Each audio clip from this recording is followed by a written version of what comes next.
नमस्ते। मैं doctor Sushila योगाचार्य Facebook और यूट्यूब के लाइव सेशन में आप सभी का स्वागत करती हूँ।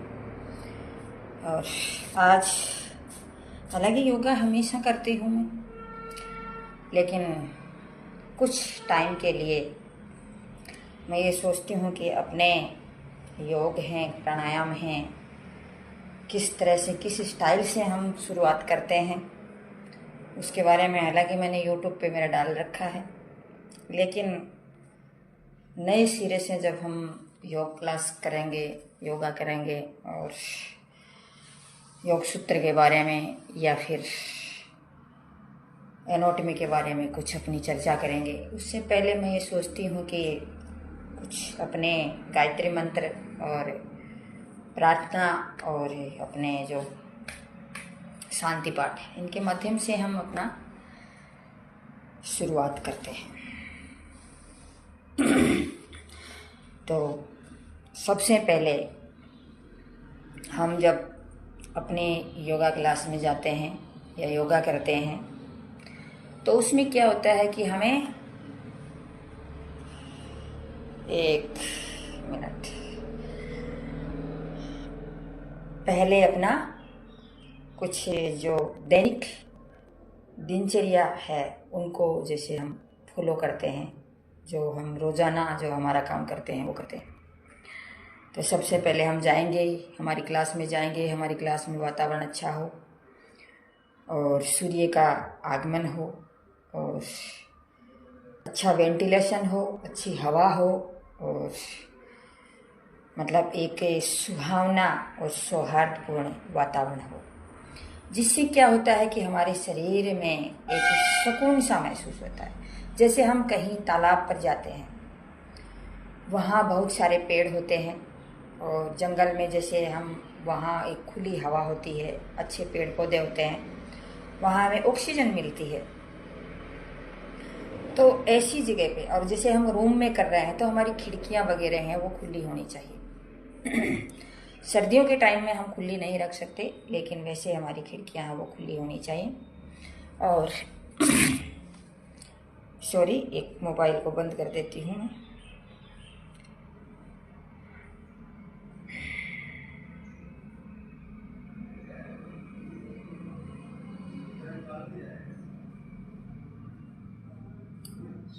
चलो करते हैं। तो वो हमारा वातावरण है वो शुद्ध होना चाहिए, अच्छा होना चाहिए। वहाँ कोई इंडस्ट्री एरिया नहीं होना चाहिए, धुआं या पर्यावरण दूषित नहीं होना चाहिए। और वहाँ जाकर के हम क्या करते हैं, हमारे जैसे आसन है, इस आसन को बिछाने का काम करते हैं। आसन में हमें जैसे हमारे गीता में दिया हुआ है कि पहले जैसे हम पार्क में जाते हैं तो पार्क में हमें दूब मिलती है, दूब पे हम मृगछाल बिछाते हैं, मृगछाल पे हम एक अच्छा जैसे इस प्रकार से मैट या चटाई लगाते हैं। उससे पहले मतलब मैट चटाई लगाने से पहले हम एक पन्नी डालते हैं।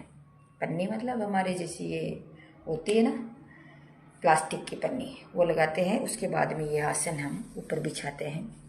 उसके बाद में हम सफ़ेद आसन, जिस प्रकार से मेरी ये टी शर्ट है, इस प्रकार का सफ़ेद आसन हम उस पर लगाते हैं। और माइंड हमारा विशेष तौर से योग करने के लिए तैयार होना चाहिए। अगर हमारा माइंड योग करने के लिए तैयार नहीं है तो हमें किसी प्रकार का बेनिफिट हमें नहीं मिलने वाला। जब हम कोई काम करने के लिए जाते हैं, उस काम के लिए हमारे अंदर उतावलापन होना चाहिए, उसके अंदर एक ललक होनी चाहिए, उसके अंदर हमारा एक चस्का होना चाहिए, उसके अंदर एक लालच होना चाहिए कि हम योग करेंगे, हम ठीक होंगे। अब पहले जैसे क्या है कि शुरुआत में जब मैंने अपने योगा शुरू किया था तो 2010 के आसपास मैंने किया था। उस टाइम मेरी स्थिति बहुत ज़्यादा खराब थी और मैं योग करने में असक्षम थी, और लेकिन फिर भी मैंने उसको नहीं छोड़ा। रात को जैसे सोती थी चारपाई पे तो मैं उठ नहीं पाती थी, रजाई ओढ़ नहीं पाती थी। मानसून जब आता था तो मतलब इस प्रकार से मेरे हाथ हैं, ऐसे होने लग जाते थे।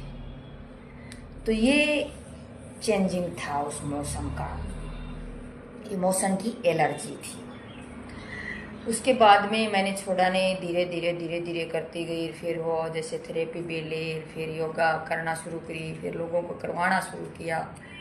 अभी तक मैंने नहीं छोड़ा है और मैं ये मानती हूँ, ये मेरे ज़हनों में मैंने छुपा रखा है कि मैं कभी भी योगा नहीं छोड़ूंगी, और कभी भी योगा नहीं छोड़ूंगी तो मैं अच्छा जीवन मिलेगा मुझे, और इस योग की वजह से मुझे दूसरा जीवन मिला है। बहुत से लोग करते हैं, छोटे बच्चे भी आजकल मजाक बनाने लग जाते हैं और मजाक करते हैं, या बड़े लोग भी मजाक करते हैं कि आप जैसा जीवन मुझे भी, मेरा भी जीवन बदल दीजिए। लेकिन 5 दिन 10 दिन का जुनून होता है, उस जुनून के बाद में वो क्या करते हैं, उसको छोड़ देते हैं। लेकिन जैसी उनकी मर्जी है, छोड़ें, कोई विशेष बात नहीं है, क्योंकि कोई भी आदमी किसी को मतलब आगे नहीं बढ़ा सकता, आदमी खुद ही आगे बढ़ता है। अब मेरे को जैसे मैं ढीठ होकर के बैठ जाऊं, योगा नहीं करूं, तो मुझे कौन करवाएगा? पकड़ पकड़ के ला करके थोड़ी करवाएंगे, नहीं करवा सकते। और योग में क्या है ये तो मैं जानती हूँ, या फिर योगाचार्य योग करते हैं वो जानते हैं। हमारे गुरु हैं जो कब से जो योग कर रहे हैं और आज तक योग कर रहे हैं, और उसकी बॉडी इतनी फिट है 70-75 वर्ष 80 के वर्ष में, तो कोई उसका मुकाबला नहीं कर सकता। और मेरे पिताजी तो इतने बड़े ज़बरदस्त योगी हैं, इतने बड़े ज़बरदस्त डांसर हैं, इतने बड़े कलाकार हैं, गायकार हैं, लेकिन आगे नहीं बढ़ पाई। उसकी जो चीज़ थी वो दबी की दबी रह गई। हालांकि पहले वो हंसी मजाक ठिठोली होलियों में किया करते थे, मेरी तरह चुलबुले थे, और आज उसी की देन है, वो अपने दिमाग में कभी किसी प्रकार का फितूर नहीं रखते हैं, मस्त रहते हैं और अपनी ज़िंदगी अपने हिसाब से जीते हैं। अगले अपने हिसाब से वो अगर नहीं जीते तो आज बीमार हो जाते, मर जाते। मेरी माँ ने कभी भी अपने हिसाब से ज़िंदगी नहीं जी। उन्होंने सोचा कि ये वो लोग ये कह देंगे, वो ये कह देंगे, वो ये कह देंगे। मुझे भी कहा, अरे बेटा क्या योग कर रही है तो योग भवन में जाकर के योग करने की तेरे को क्या जरूरत है, तू घर पे कर लेना, किसी को क्यों करवाती है।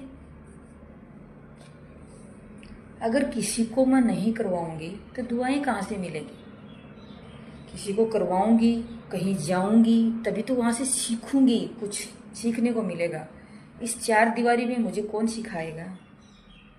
मेरा खुद का अनुभव जैसे थोड़ा बहुत मोबाइल में देख करके मैं कर लेती हूँ, तो उसका अनुभव हमें कहाँ से, लोगों का अनुभव हमें कहाँ से मिलेगा? हमारी एज का अनुभव तो हमें मिल जाता है, अनुभव हो जाता है हमें जब एज पाते हैं, जब वातावरण मिलता है, जब संघर्ष मिलता है, जब सब प्रकार की चीज़ें हमें मिलती हैं तो वो मिल जाता है हमें। लेकिन लोगों के पास जो चीज़ है, एक चीज़ भी अगर किसी को सीखने को मिलती है बहुत बड़ी बात होती है, तो इसे हमें ग्रहण करना चाहिए। आदमी को कभी भी किसी प्रकार का गुरूर नहीं होना चाहिए। जैसे मैंने अब पीछे एक वीडियो बनाया है, उसमें मैंने कहा जाट की जमेड़ी हूँ, खानदानी हूँ, खार खा जाती हूँ तो खा जाती हूँ, गलत बात स्वीकार नहीं करती। तो ये चीज़ें हैं, ये जैसे एक लहजा ऐसे करते हैं, ऐसा लहजा कहाँ से आता है? ये लहजा कहाँ से आता है? जब हम माइंड से फ्री होते हैं तब। अगर माइंड से फ्री नहीं होते हैं तो ये लहजे नहीं आ सकते, शर्म आ जाती है, शंका महसूस होती है, और किसी के सामने 2 शब्द बोलने की हिम्मत नहीं होती। जैसे मेरी मम्मी कहती थी मेरे को कि बेटा तू बीएड करने के बाद शिक्षा शास्त्री कर, जयपुर शिक्षा शास्त्री करके आई थी, तो राष्ट्रीय संस्कृत संस्थान है जयपुर, तो शिक्षा शास्त्री करके आई थी, उसके बाद में ज़्यादा बोलने लग जाती। तो मैंने कहा माँ वो तो बोलने का ही काम था, अगर वहाँ मैं बोलती नहीं, मूक बधिर बनी रहती, तो वो मेरी क्या ट्रेनिंग थी। वैसे मेरे गुरु ने कहा था मुझे, हमारे विभागाध्यक्ष तो शर्मा जी थे, और हमारे संस्कृत के ज़बरदस्त ज्ञाता, हालांकि सभी संस्कृत के ज़बरदस्त ज्ञाता थे, लेकिन सुदेश जी सर हैं, उनमें मैंने कुछ एक अलग ही चीज़ देखी। वो बहुत ही कठोर थे और बहुत ही मतलब शालीन भी थे, और अगले की बात को तुरंत समझने में बहुत ही माहिर थे। तो उन्होंने, उनकी ड्यूटी हमारे जैसे हमारे लेसन 40 लेसन लगे थे। आजकल तो क्या करते हैं, ये बीएड करते हैं, लेसन वगैरह लगते हैं, यूं ही टाइम पास करके आ जाते हैं, कुछ लेसन वेसन नहीं देते, वहाँ जा कर के हाजिरी दी और आ गई वापस, और लेसन भी नहीं बनाते। हमारा काम था पूरा डेडिकेशन के साथ, हमने पूरा काम किया था। 40 के 40 लेसन दिए थे, लेकिन हम इतने भाग्यशाली थे कि सुदेश जी सर है, वो हमारे पहले जो गुरु थे, जो हमारे पहले लेसन में आए थे। तो 4 लेसन उन्होंने हमारे चेक किए थे, उसमें हमें पारंगत बना दिया था। उसके बाद में हमें लेसन देने में जोर ही नहीं आया। हमारी डायरी खुद हम बनाते थे, चित्र हम खुद बना देते थे। हम ये सोचते थे कि जितना ज़्यादा हम सीख सकें उतना सीखते थे। तो उन्होंने पहली बार जब मेरी क्लास में गए थे तो मैंने नमस्कार किया, बोले और सुशीला क्या चल रहा है। सर बढ़िया चल रहा है।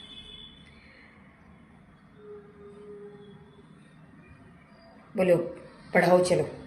तो मेरे पीछे, जैसे हमारी पीछे की सीट होती थी, मेरी क्लास में चंचल एक लड़की हुआ करती थी, बहुत ही मस्त लड़की थी, और उनको क्या है कि मेरा पढ़ाना बहुत अच्छा लगता था, और वो जाकर के अपनी जो प्रधानाध्यापिका है उनको बोला भी था कि सर सुशीला मैम का हमारे क्लास में ड्यूटी लगाओ। बोले बेटा सुशीला मैम, जैसे 4 दिन लगाया था, उसके बाद में मैं दूसरी क्लास में चली गई। तो बोले कि 4 दिन हो चुके हैं, और सुशीला मैम एक एक कैसे पढ़ाएगी आपको, और है ना, ये सभी का मौका मिलना चाहिए, सभी को मौका देना पड़ेगा ना, मजबूरी है हमारी। बोल नहीं मैम, हमें सुशीला मैम से पढ़ना है। बोले में बेटा तेरे को थोड़ी देर के लिए, मैं 15-10 मिनट की क्लास है, वो मेरी क्लास जब पूरी हो जाएंगी उसके बाद में मैं तेरी को ले लूँगी क्लास, तेरी क्लास ले लूँगी। तो बोले अच्छा मैम ले लेना। तो उन्होंने कहा पढ़ाओ बेटे, सुदेश जी सर ने। तो पीछे 10 मिनट बैठ गए पीछे मेरे। वो बता रही थी मेरे शब्द हैं, जैसे एक शब्द तो मेरे याद ही है, हृदय। वो जैसे इस प्रकार से लिखना, मतलब ज़्यादा से ज़्यादा ये सोचती थी। हालांकि देखो सभी वो शुद्ध वैसे नहीं है, नहीं बोलते, नहीं लिखते भी नहीं हैं। और मेरे तो 8वीं क्लास में भी मेरे सर खुर्शीद जी सर थे, जो हमें हिंदी का जो हमारा सब्जेक्ट लिया करते थे, क्लास लिया करते थे, वो भी हमें जय इस प्रकार से वो बताते थे, हम पकड़ते भी थे उसको। तो वो मुझे एक 8वीं क्लास में मिले थे अच्छे शिक्षक के रूप में। और मैथ में भी और साइंस में भी मुझे अच्छे शिक्षक मिले थे 10th क्लास में और 9th क्लास में, तो उससे मुझे अच्छा ही सीखने को मिला। तो वो पीछे बैठे गए, 10 मिनट उन्होंने देखा, और मेरी पीछे डायरी पीछे रखते थे हम, डायरी में वो लिख के गए थे, छात्रा अध्यापिका आत्मविश्वास के साथ पढ़ा रही थी। तो मैंने देखा कि मतलब पहली बार हम क्लास ले रहे हैं, सर ने कभी कैसे ऐसे गलत तो नहीं कर दिया होगा, शायद पता नहीं ये गलत करके गए होंगे डायरी में। लेकिन फिर भी कॉन्फिडेंस था कि भाई हाँ हम अच्छे पढ़ा रहे हैं, गलत नहीं पढ़ा रहे हैं, पढ़ के आ रहे हैं, ऐसे ही नहीं मतलब क्लास ले रहे हैं एकदम, मतलब उसको क्लास को पूरी तरह से दोहरा करके घर पे फिर जाते थे। तो वैसे तो कॉन्फिडेंस था, लेकिन फिर भी एक झिझक बनी रहती है। तो मैं वहाँ जा कर के बस सोचा कि सर ने तो कुछ गलत तो नहीं लिख दिया, लिख के तो गए। तो फिर मैं मेरी क्लास ले करके और फिर भाग के, जैसे हमारा स्टाफ है वहाँ सर बैठे थे, वहाँ गई। तो बाहर जैसे गेट में ही थी मैं बाहर, तो एक जैसे पूजा थी जो शर्मा थी शायद, वो जो हरियाणा की थी, तो वो क्या करी, क्लास वो उस स्टाफ से भाग करके मेरे सामने आई और आकर के कहा, अरे सुशीला दीदी, अरे सुशीला दीदी बोलो। मैं बोले बोलो, क्या है सुशीला दीदी लगा रखा, बोलो ना। तो उन्होंने क्या किया, अरे आपकी डायरी में, जब मैंने सोचा धक धक धक धक धक धक होने लगी मेरे, जैसे आपकी डायरी में, अरे मैं क्या आपकी डायरी में क्या, बताओ तो सही। बोले गए ये आपने, आपके सर है ना ये लगा के गए हैं नोट है। तो फिर भी मेरे वो इस तरह से स्टाइल से कर रही थी जो बार बार में हर शब्द में मुझे डरा रही थी। तो क्या नोट है, तो बोले कि नोट लगा के गए हैं कि छात्रा अध्यापिका आत्मविश्वास के साथ पढ़ा रही थी। मुझे वास्तव में, बोले हाँ वास्तव में।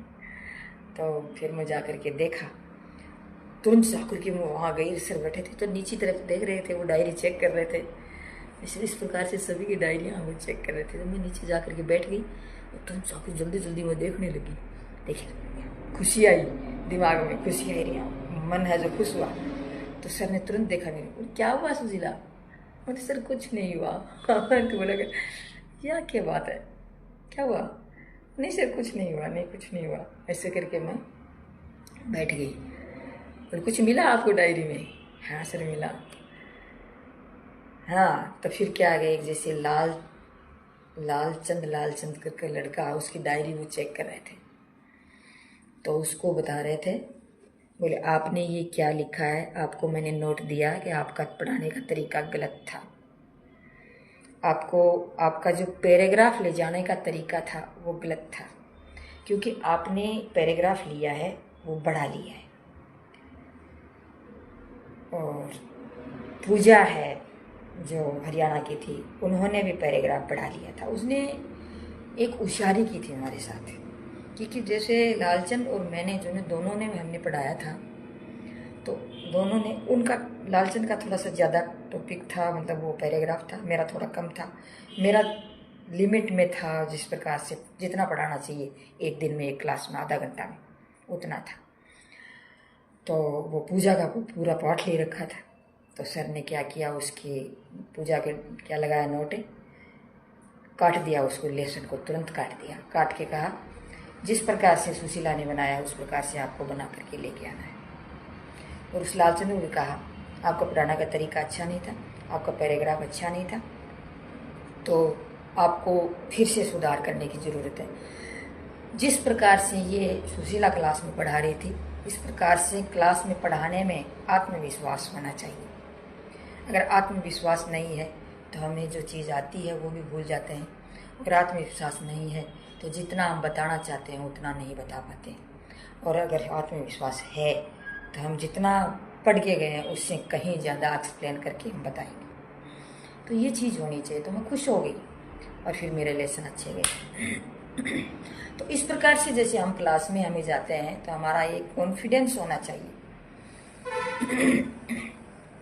तो कॉन्फिडेंस तब होगा जब हमें वो चीज़ आती होगी, उसमें हम घुल मिल गए होंगे, तब होती है। तो ये चीज़ है वो, मैं जा कर के क्लास में जाना चाहिए, कॉन्फिडेंस से जाना चाहिए, नमस्कार करें, क्लास का वातावरण, बाहर का वातावरण अच्छा हो, और फिर हम अपनी मैट वगैरह लगा करके, पानी जब हम घर पे पी के आते हैं 40 मिनट पहले, और फिर जा कर के वहाँ बीच में पानी वगैरह कुछ नहीं पीना है, योगा करना है, फिर अपनी योगा क्लास शुरू करते हैं।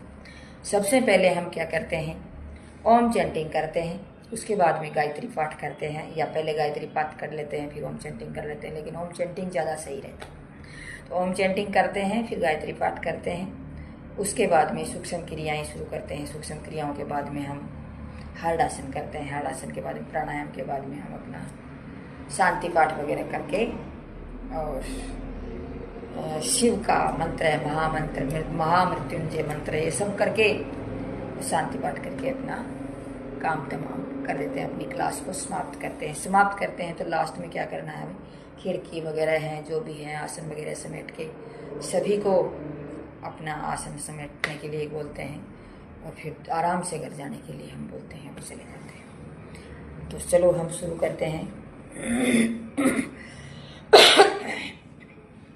दोनों हाथ हमारे ज्ञान मुद्रा में रहेंगे। इस प्रकार से अंगुली अंगूठा दोनों टच रहेंगे। हथेली का पृष्ठ भाग हमारा क्या होगा, हथेली का पृष्ठभाग हमारे घुटनों पे रहेगा। शुरू करते हैं ओम चैंटिंग। ओ आ ऊ और मैं। तो शुरुआत करते हैं। पद्मासन लगा लेते हैं।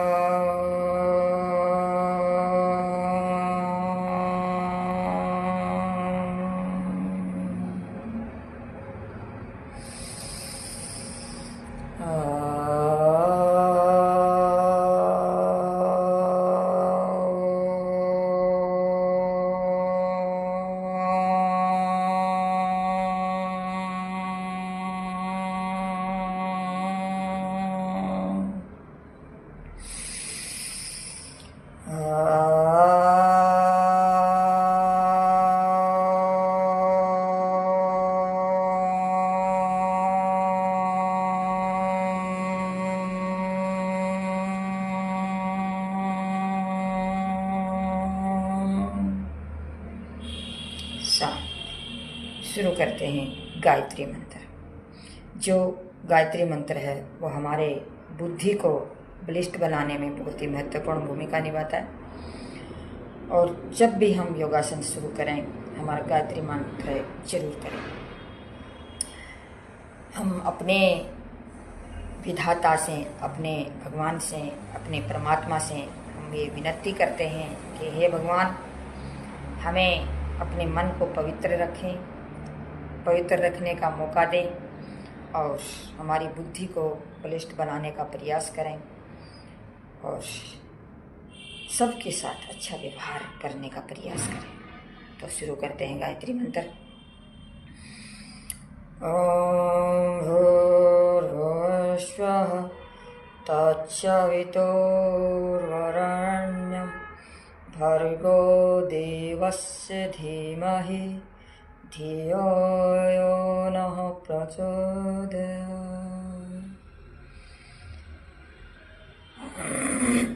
ओम शांति शांति शांति। स्थिति लेंगे अनुलोम विलोम। पहले दोनों हाथ हमारे ज्ञान मुद्रा में रहेंगे, फिर बायां हाथ ज्ञान मुद्रा में ही रखेंगे और दायां हाथ प्राणायाम मुद्रा में रखेंगे। इस प्रकार से 2 अंगुलियों को अपने अंगूठे की गद्दी में लगाएंगे और दोनों ये अंगुलियां इस प्रकार से रखेंगे, अंगूठा इस प्रकार से रखेंगे। हमारी दाईं नासिका पुट को टच करेंगे। बाईं नासिका से 5 गिनते हुए श्वास भरेंगे।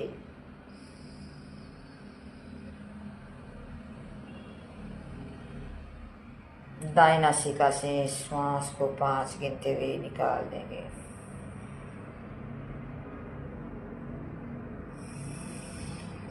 फिर से दाईं नासिका पुट से श्वास भरेंगे, दाईं नासिका पुट को टच करेंगे, बाईं नासिका से 5 गिनते हुए श्वास को बाहर निकालते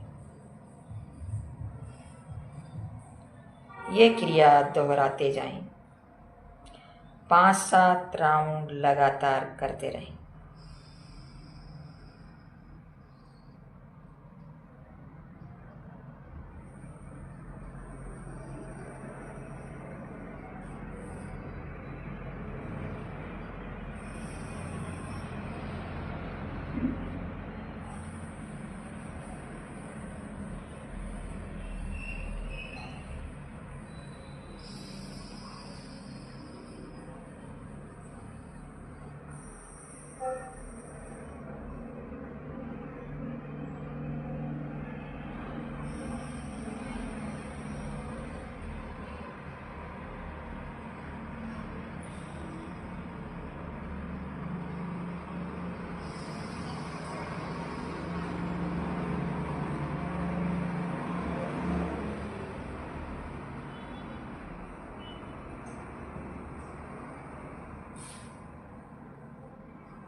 इस प्रकार से बाईं नासिका से श्वास लेंगे, बाईं नासिका से श्वास को छोड़ करके अपने अनुलोम विलोम क्रिया को पूर्ण करेंगे।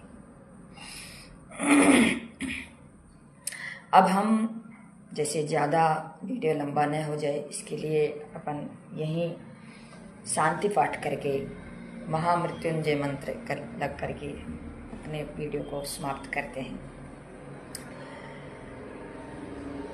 महामृत्युंजय मंत्र शिव जी का मंत्र है, बहुत ही सुंदर मंत्र है। जब हम इसको लगातार करते रहते हैं तो हमारे मन में शांति, हमारा घर का वातावरण, हमारा जो सभी कुछ है वो शांत रहता है। ओम त्र्यंबकं यजामहे सुगंधिं पुष्टिवर्धनम् उर्वारुकमेव बन्धना मृत्योर्मोक्षेमामृतात्। ओम शांति शांति शांति। सर्वे भवन्तु सुखिनः, सर्वे सन्तु निरामया, सर्वे भद्राणि पश्यन्तु, मा कश्चित् दुःखभाग् भवेत्। ओम शांति शांति शांति। अपने इष्ट देव को नमन करेंगे और अपने दोनों हाथों को रफ करेंगे ताकि हमारे दोनों हाथ गर्म हो जाएं और जो गर्माहट हमें पैदा की है अपने थैलियों में, तो उसको अपने चेहरे पे, अपने शरीर तक पहुंचाने का प्रयास करें और फिर अपने वीडियो को समाप्त करें, अपने योगाज को समाप्त करें। फिर अपने धीरे से आंखें खोलेंगे तो दोनों हाथ रफ करें।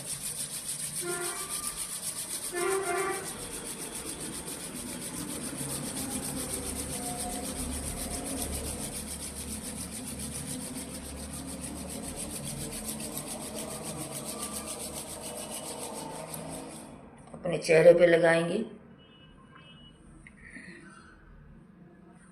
अपने पूरे शरीर तक पहुंचाने का प्रयास करें। धीरे से आंखें खोलेंगे। तो ये है हमारा योग। योग में शांत माइंड होना बहुत ज़रूरी है।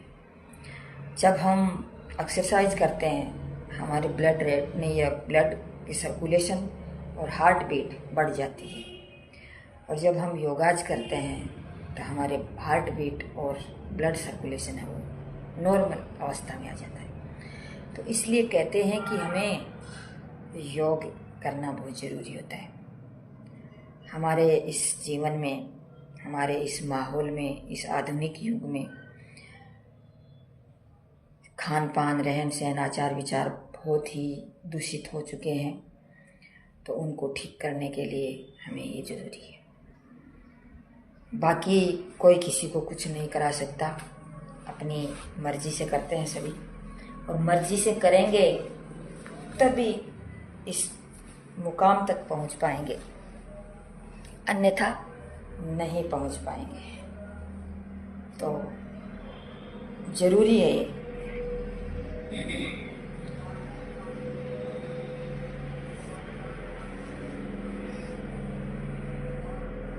थोड़ा सा जैसे ये स्टाइल इसलिए कर रही हूँ कि जैसे योग की जैसे वज्रासन है या फिर उसमें बैठ करके थोड़ी सी पिक ली जा सकती है स्थिति में बैठ करके, इसलिए किया जाता है।